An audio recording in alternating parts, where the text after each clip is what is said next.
mana uni aytaylik, 5 ta chinor ekilgan. Bu chinorlar 16-asr yarmida Shayboniylar sulolasidan bo'lgan Buxoro xoni Abdullaxon tomonidan ektirilgan.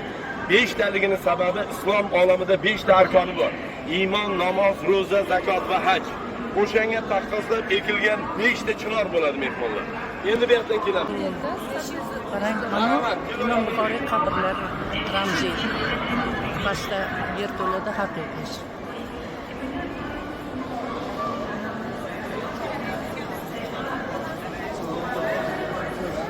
Mana bular kelgan mehmon bizdan so'rayapti-da, bu deydi, chinormi deydi bu deydi. Yog'och deb o'ylaydi. Lekin bular mehmonlar tosh bular.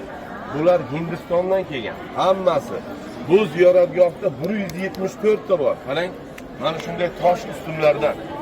Mana bu o'ymakorlik ishlari hammasi Xitoy davlatida qilingan. Xitoyda. Marhamat, ket degan qabrga kiramiz. Qabrga. Mana bu ichkari tepa tomonga qarang. Ichkari tepa tomonlar bular shunday ko'rinishda yasaldiki, mana shunday qarasangiz, kitoblar javoni ko'rinishda-da. Bu shunday ma'noni bildiradiki, Imom Buxoriy hadislar to'plami degan ma'noni ham bildirgan. Marhamat mehmonlar, kelaveramiz.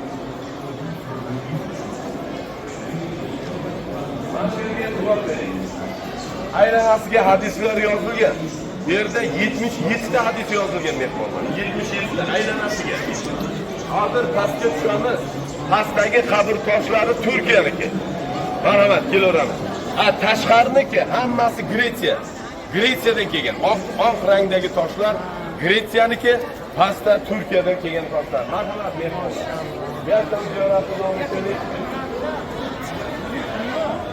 Marhamat, kelaveramiz. Ziyoratga kelingizlar, qabr ekan. Bismillah. Marhamat, kelaveramiz.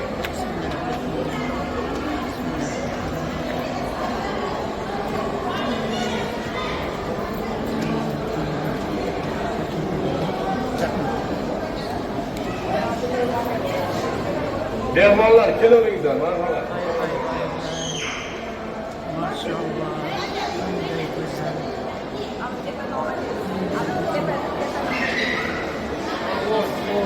Tepaga olishiga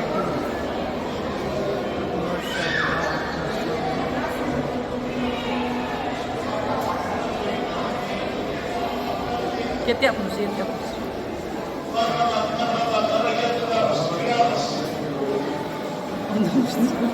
Ziyoratchilarimiz bismillah.